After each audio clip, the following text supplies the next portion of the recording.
pessoal, sejam bem-vindos à nossa aula online. Eu sou a professora Juliana Maciel e te convido para a nossa aula de Geografia. Pegue seu material de apoio, vá para um ambiente mais tranquilo para que a gente possa ter essa troca de conhecimento junto. Então vem comigo.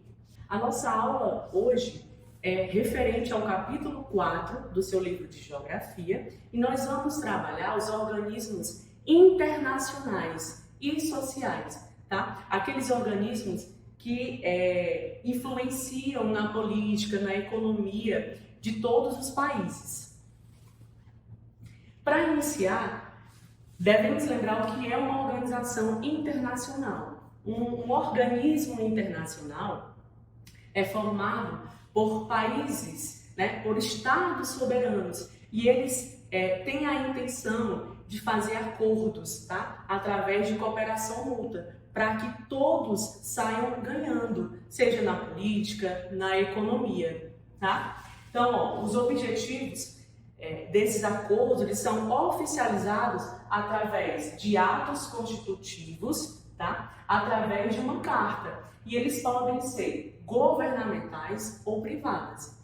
E aí nós temos uma das primeiras organizações internacionais, é a ONU, que é a Organização das Nações Unidas. Tá? Dentro do contexto da globalização, os países mantêm relações cada vez mais próximas. Tá? E isso tem por finalidade fazer acordos e evitar possíveis crises, que aí possam levar ao conflito armado, por exemplo.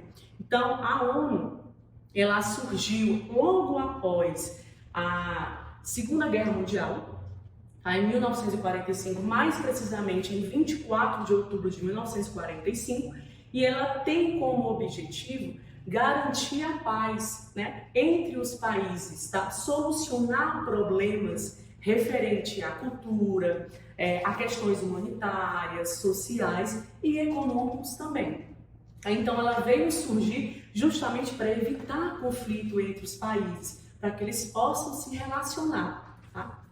E aí a sua sede é em Nova York, nos Estados Unidos, tá? São formados por 193 membros, então tem os países ali se relacionando. Compreende 5 órgãos. A ONU é formada por 5 órgãos, cada um com a sua função, cada um com a sua importância. Por exemplo, nós temos aqui a Assembleia Geral, que ela é uma reunião que ocorre a cada 2 anos com os presidentes, os principais líderes de cada país, países membros do Brasil, por exemplo. Então, nessas reuniões, eles vão debater assuntos econômicos, assuntos políticos, nos aspectos climáticos, tá? O que eles podem fazer, por exemplo, para melhorar o clima mundial, até porque o clima afeta todos os países, todos os povos. Então, essas reuniões, elas são extremamente importantes, eles vão decidir aí aspectos climáticos, por exemplo.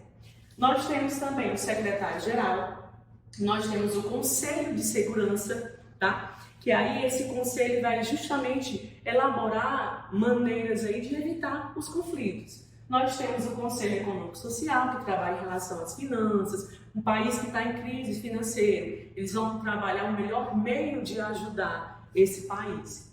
E a Corte Internacional de Justiça, que vai julgar necessário se as tropas devem adentrar em um país para resolver.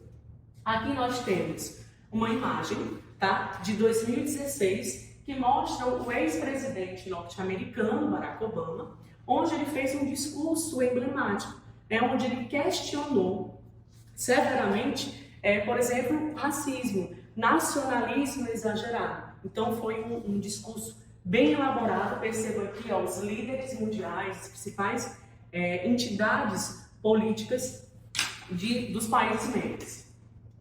A próxima organização é a Organização Mundial do Comércio, tá? Que ela é uma organização responsável por fiscalizar e incentivar o liberalismo econômico, a liberdade econômica entre os países, para que eles possam comercializar entre si, para que esses países todos acabem melhorando a sua economia.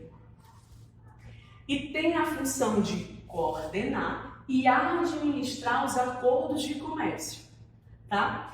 É formado por 164 países, inclusive o Brasil está presente, faz parte da OMC, e ele monitora as políticas comerciais.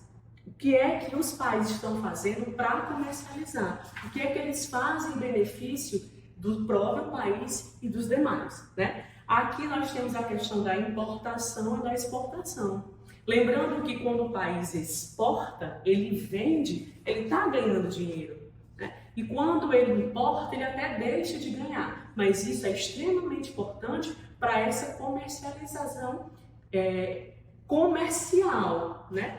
E aí a OMC ela vem trabalhar junto com os países em relação a esse comércio. A sua sede é em Genebra, na Suíça. Aqui é a sede da OMC.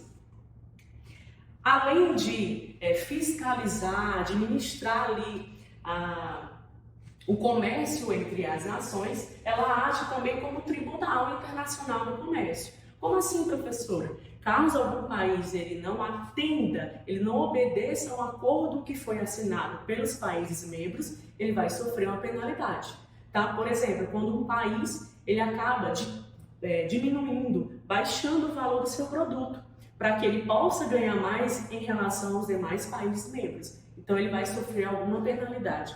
A OMC ela observa isso aí. E nós temos esse cara extremamente importante, tá? Dentro da OMC, ele é um brasileiro, então é um feito para o Brasil e para a América Latina, que ele é o diretor-geral da OMC. Então é algo bem especial para o Brasil. Outra organização extremamente importante da atualidade é o G8. G8 ele é um grupo formado pelos países mais ricos, mais desenvolvidos do mundo, que a gente chama de superpotência. Nós temos aqui Canadá, Estados Unidos, Alemanha, França, Itália, Reino Unido, a Rússia e o Japão. Então, esses 8 países aí, eles formam o G8, tá? Então, eles, como são países extremamente desenvolvidos, ele tem forte influência, né? Nas organizações como a ONU, por exemplo. Então, ele tem um grande poder político e econômico, exercendo significativa influência, tá? Como eu havia dito anteriormente, na ONU. Então, esse país, principalmente os Estados Unidos, porque é a maior potência econômica mundial.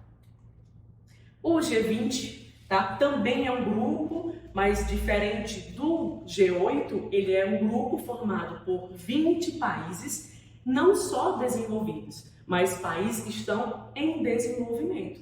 Então, isso é o que vai diferenciar do G8, além da quantidade de países, né? Então, você tem países aí que estão crescendo nos últimos anos na sua economia e eles fizeram esse grupo. Tá? E qual a importância desse grupo para o mundo e para os próprios países? Eles têm o objetivo de regulamentar financeiramente, tá? Eles tentam dar estabilidade aos países que formam o G20, tá? E também para minimizar um risco de crise econômica. Então, eles juntam ali para tentar melhorar, por exemplo, a sua economia. Tá? E aí eles têm relações bem próximas. Outro grupo extremamente importante é o BRICS. BRICS é um grupo formado por 5 países e essa sigla aqui ela é formada pela inicial de cada país membro: Brasil, Rússia, Índia, China e África do Sul, que é o S. Então esse grupo ele é formado por países emergentes. Professor, o que é isso? São países que têm a sua economia se desenvolvendo rapidamente nos últimos anos, tá? Então, o BRICS ele foi formado em 2006 e tem como objetivo fortalecer a economia dos países membros, tá? Para você ter uma ideia da importância desse grupo, a soma de todas as riquezas de cada país formador, que é o que a gente chama de PIB, né? Ele detém 21% da economia mundial é formada pelo BRICS. Tá? E aí nós temos as ONGs. ONG não é uma instituição prestada a governo, tá? ONG é uma organização não governamental. O que é isso? É uma organização lucrativa, que eles não dependem de governo, eles dependem da ajuda, tá, da população. E aí eles recebem essa ajuda, tá, e acabam ajudando algum país, alguma região que está precisando, por exemplo, de médico, de medicamento, tá, uma crise financeira. Por exemplo, o Haiti sofreu um desastre natural. Então as ONGs elas vão conseguir ajuda da população de medicamentos, de alimentos, de roupa, e vão entregar para essas pessoas que passaram por um momento de tragédia. Então as ONGs elas surgem aí para ajudar onde o governo não está chegando. Tá? Então é um conjunto de atividades espontâneas, não governamentais e não lucrativas, eles não têm lucro com isso, tá? De interesse público, realizadas em benefício geral da sociedade. Então, assim termina a nossa aula, tá? Até o nosso próximo encontro. Até mais!